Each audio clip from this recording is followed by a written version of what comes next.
नमस्कार बच्चों, YouTube channel शिक्षालय में आप सभी का स्वागत है। मेरा नाम है रेणु यादव। आज हम पढ़ने वाले हैं एलिसाइक्लिक हैलाइड्स के बारे में।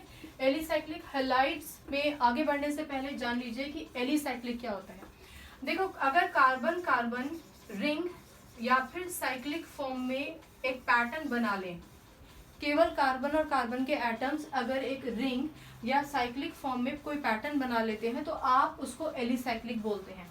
जैसे कि आप ये त्रिकोण देख रहे हैं, तो हम ये मान के चलेंगे कि यहाँ कार्बन है और कार्बन है तो उसके साथ हाइड्रोजन होंगे ही।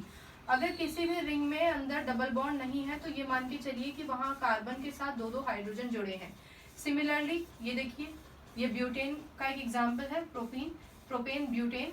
उसके बाद ये पेंटेन का एक एग्जाम्पल है और ये आपको पता ही है हेक्सेन कहलाया जाता है। ओके, तो इस तरीके से कोई भी रिप्रेजेंटेशन अगर आप देखते हैं जहां पर पैटर्न एक रिंग या फिर एक साइकिल के फॉर्म में होता है, साइक्लिक फॉर्म का मतलब होता है एनक्लोज्ड स्ट्रक्चर होता है, यानी बिल्कुल बंद है ये स्ट्रक्चर, और किसी में भी डबल बॉन्ड नहीं होता है, सिंगल बॉन्ड। ये सारे के सारे आपको जो आउटसाइड सिंगल बॉन्ड दिखाई दे रहे हैं, बस यही होता है।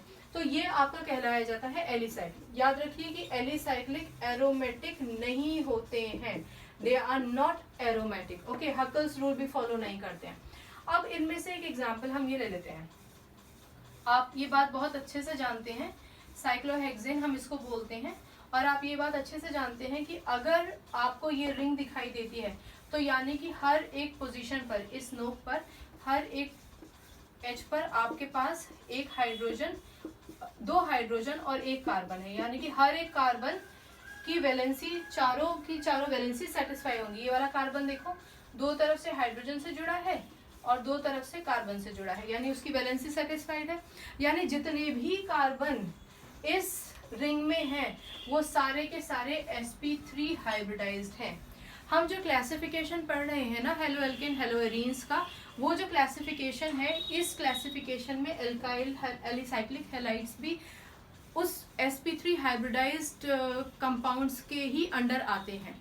तो यानी कि वो क्लासिफिकेशन जिसमें ये बाध्यता है कि अगर कोई हैलोजन आएगा तो ऐसे कार्बन से जुड़ेगा जो sp3 हाइब्रिडाइज्ड होती है, ये एलिसाइक्लिक हैलाइड में भी फुलफिल होती है।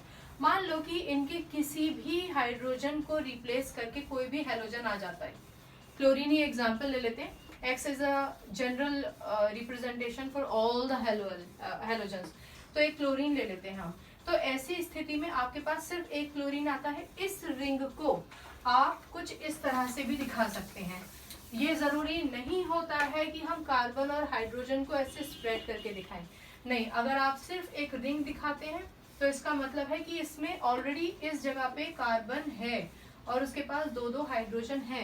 पर अगर आप किसी एक पोजीशन में हैलोजन दिखा देते हैं, कोई भी हैलोजन, तो ये अंडरस्टूड है कि वो कार्बन जिसके पास दो हाइड्रोजन हुआ करते थे, उसका एक हाइड्रोजन हटाकर वहां पर क्लोरीन एलिमेंट को सब्स्टिट्यूट कर दिया गया है अंडर सर्कमस्टेंसेस, कुछ पर्टिकुलर टेम्परेचर प्रेशर के बेसिस पर। Is that clear? और यही हमारा कहलाया जाता है एलिसाइक्लिक हैलाइड, यानी कि साइकिल या रिंग में कार्बन के एक एसोसिएट हाइड्रोजन को डिस्प्लेस करके किसी भी हैलोजन ने उसकी जगह ले ली है, तो फिर वो एलिसाइक्लिक हैलाइड कहलाया जाता है। ये जरूरी नहीं है कि केवल इसी पोजीशन पे हैलोजन आएगा, किसी भी पोजीशन पर आ सकता है या फिर सारी पोजीशंस पर भी आ सकता है। यानी हर एक हाइड्रोजन को रिप्लेस कर दो, हर एक को रिप्लेस कर दो, ठीक है, सबको रिप्लेस कर दिया तो यानी इधर भी क्लोरीन, इधर भी क्लोरीन, इधर भी क्लोरीन, सब जगह क्लोरीन आ गया। तो ऐसी स्थिति में यहाँ जो कार्बन होगा उसके पास एक हाइड्रोजन होगा, वो हाइड्रोजन जिसको हम यहाँ फिलहाल शो नहीं कर रहे, और हर एक के पास एक एक क्लोरीन हो गया है, ठीक है। ये क्या कहलाया जाएगा? क्लोरीन है तो क्लोरो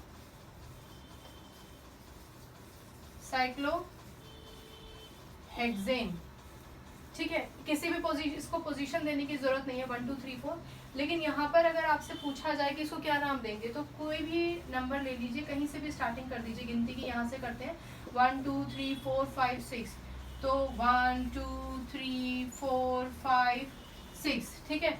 उसके बाद cyclo chloro cyclohexane, chloro represent करता है कि क्लोरीन नाम का एक हैलोजन आके इससे जुड़ गया था। और कौन कौन सी पोजीशंस पे जुड़ा है? इन सारी पोजीशंस पे जुड़ गया है।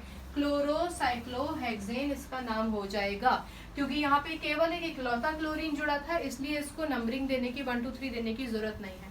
तो ये छोटा सा टॉपिक है एलिसाइक्लिक हैलाइड में। याद रखिए हैलोजन का डेफिनेटली कार्बन, क्योंकि sp3 हाइब्रिडाइज्ड होता है, इसीलिए हैलोजन उसके साथ जुड़ता है। हम ये बात बार बार क्यों कह रहे हैं? क्योंकि जब आप क्लासिफिकेशन हेलोएल्केन हेलोएरीन्स का पढ़ते हैं तो 3-4 तरीके से क्लासिफिकेशन होता है। On the basis of number of halogens, on the basis of hybridization, sp3 hybridize, sp2 hybridize या फिर sp हाइब्रिडाइज्ड स्टेट। ये जितने भी अभी तक हमने एग्जांपल्स पढ़े हैं, वो बेंजाइलिक था, एलिसाइक्लिक था, ये सारे के सारे आपके sp3 हाइब्रिडाइज्ड के अंदर आते हैं। एलिसाइक्लिक भी sp3 हाइब्रिडाइज्ड के अंडर ही आता है। आई होप आपको ये एग्जाम्पल समझ में आ गया होगा। आप क्लोरीन की जगह ब्रोमीन भी लगा सकते हैं, कोई हर्ज नहीं है, ठीक है। अगर आपको क्लोरीन ब्रोमीन समझ में नहीं आ रहा तो आप X भी रिप्रेजेंट कर सकते हैं, कोई नंबर नहीं काटे जाएंगे। ओके, तो मुझे लगता है कि ये टॉपिक्स आपको समझ में आ गए होंगे। अगर कोई डाउट है तो प्लीज़ पूछिएगा।